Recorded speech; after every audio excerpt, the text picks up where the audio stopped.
दैनिक आहार है वचन का प्यारा उपहार, रोज का है ये आत्मा का पोषण संसार। हर शब्द में छुपी है ईश्वर की पुकार। आओ सुनो समझो जीवन में लाओ प्यार।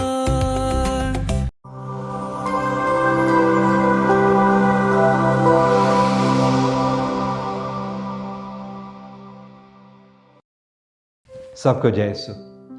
प्यारे भाई और बहनों, आज के पहले पाठ में संत पौलुस कहते हैं, मेरे हृदय में बड़ी उदासी तथा निरंतर दुख होता है।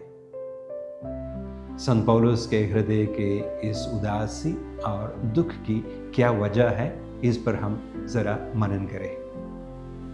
संत पौलुस को प्रभु के साथ मुलाकात करने के बाद अलग अलग तरह की पीड़ाएं सहने की जरूरत पड़ी, जैसे शारीरिक पीड़ाएं, मानसिक पीड़ाएं, आत्मिक पीड़ाएं। इसका विवरण संक्षेप में संत पौलुस कुरिन्थियों को लिखते हुए कहते हैं, 2 कुरिन्थी अध्याय 11 में वे कहते हैं, मैं बारंबार यात्रा करता रहा, मुझे नदियों के खतरे का सामना करना पड़ा, डाकुओं के खतरे का, यहूदियों के खतरे, गैर यहूदियों के खतरे, नगरों के खतरे, निर्जन स्थानों के खतरे। मैंने कठोर परिश्रम किया और बहुत सी रातें जागते हुए बिताया। आगे कहते हैं, भूख, प्यास, ठंड और कपड़ों के अभाव, यह सब मैंने सह लिया। और इन बातों के अतिरिक्त सब कलीसियाओं के विषय में मेरी चिंता हर समय बनी रहती थी। तो तरह तरह की पीड़ाएं, पर जिस पीड़ा के विषय में आज संत पौलुस रोमियों को लिखते हुए कह रहे हैं, वो कुछ अलग प्रकार की पीड़ा है।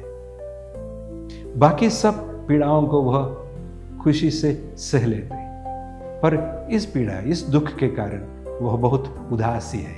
इसकी क्या वजह है?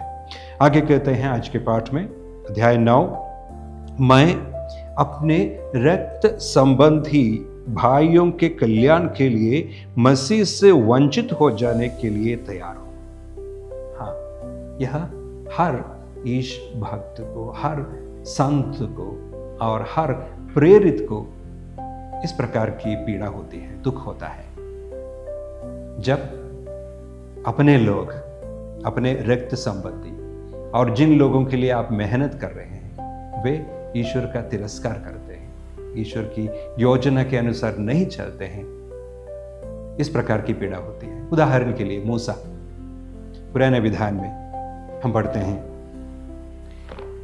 निर्गमन ग्रंथ अध्याय 32 में मूसा यीशु से प्रार्थना करते हैं, जब इस्राएली लोगों ने ईश्वर का तिरस्कार करते हुए मूर्ति पूजा करने लगे, तब मूसा यीशु से प्रार्थना करते हैं, ओह यदि तू इन्हें क्षमा कर दे, इन लोगों को क्षमा कर दीजिए, नहीं तो मेरा नाम अपनी लिखी हुई पुस्तक से निकाल दीजिए। प्रभु यीशु के प्रति जो उत्साह इसके मन में है, इसकी वजह से मूसा कह रहे हैं, मुझे और मेरा नाम अपनी लिखी हुई पुस्तक से निकाल दीजिए, नहीं तो इन्हें क्षमा कर दीजिए। देखिए कितना प्रेम। इसी प्रकार संत पौलुस कहते हैं, मेरे हृदय में बहुत बड़ी उदासी तथा निरंतर दुख है। मैं अपने रक्त संबंधी भाइयों के कल्याण के लिए मसीह से वंचित हो जाने के लिए भी तैयार हूं। बड़ा प्रेम, एक प्रेरित का, एक संत का प्रेम। आगे चलकर यह भी सोचना जरूरी है, इस दुख के कारण वह उदास नहीं होते हैं। क्यों? क्योंकि उसको भरोसा है। ईश्वर की योजना क्या है, उसका दर्शन उसने किया है। क्योंकि आगे चलकर रोमियों को लिखते हुए अध्याय 10 में कहते हैं कि यह ईश्वर की एक योजना है। 11 में, इस्राएल का एक भाग तब तक अंधा बना रहेगा जब तक गैर यहूदियों की पूर्ण संख्या का प्रवेश न हो। मतलब जब तक गैर यहूदी विश्वास में न आ जाए तब तक यहूदी बाहर रखे जाएंगे। ऐसा हो जाने पर मतलब जब वो संख्या पूरी हो जाएगी, ऐसा हो जाने पर समस्त इस्राएल को मुक्ति प्राप्त होगी। ईश्वर ने इस्राएल का तिरस्कार नहीं किया है। 11:29 में कहा गया है, क्योंकि ईश्वर न तो अपने वरदान वापस लेता और न अपना बुलावा रद्द करता है। तो ईश्वर की योजना के सामने वह घुटने टेकते हैं, अपना सिर झुकाते हैं। यह भरोसा उसमें है। तो इस कारण संत पौलुस निरंतर प्रार्थना में लगे रहते हैं, निरंतर परिश्रम में लगे रहते हैं। हमें क्या सीख मिलता है?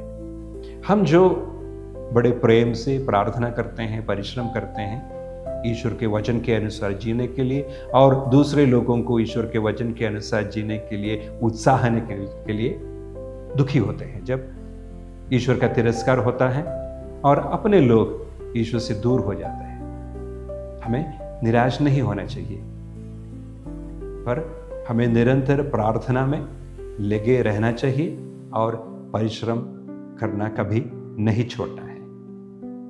धन्यवाद।